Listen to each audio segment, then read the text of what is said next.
Marquee நம்மளுக்கு எதுக்கு use ஆகுதுன்னா, யூசர் வந்து அட்ராக்ட் ஆகணும், இல்லாட்டி ஹைலைட் பண்ணி காமிக்கணும் அப்படின்னா நீங்க இந்த டேக் யூஸ் பண்ணிக்கலாம். இப்போ நான் ஆல்ரெடி ஒன்று எடுத்து வச்சிருக்கேன். அதை வந்து நான் காப்பி பண்ணிக்கிறேன். இப்போ நான் அதை ரன் பண்றேன். பாத்தீங்களா, ஒரு ஸ்லைடு மாதிரி மூவ் ஆகுது. நீங்க பாத்தீங்கன்னா ஒரு ஸ்லைடு மாதிரி மூவ் ஆகுது. ஸோ இப்படி இதுதான் மார்க்யூ டேக். இது வந்து டிஃபால்ட்டாகவே நம்மளுக்கு லெஃப்ட் சைட்ல இருந்து மூவ் ஆகும். ஓகேவா?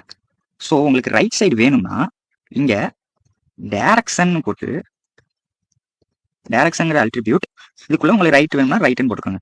ஓகே, இப்போ உங்களுக்கு ரைட்ல இருந்து மூவ் ஆகும். ஓகேவா? சூப்பர். இப்போ இது வந்து கொஞ்சம் ஸ்லோவா மூவ் ஆகுது. சப்போஸ் எனக்கு கொஞ்சம் ஃபாஸ்டா மூவ் ஆகணும் அப்படின்னா நீங்க ஸ்க்ரால் அமௌண்ட் அப்படின்னு கொடுத்து அந்த அல்ட்ரிபியூட் கொடுத்து உங்களுக்கு ஒரு நான் இப்போ 20 கொடுத்துக்கிறேன்.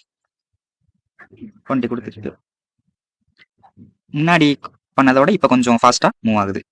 இந்த ஸ்க்ரால் அமௌண்ட் வந்து நம்ம ஸ்பீட் இன்க்ரீஸ் பண்ணணும் நம்மளுக்கு. ஸோ இதுதான் மார்க்யூ டேக் பொறுத்தவரை.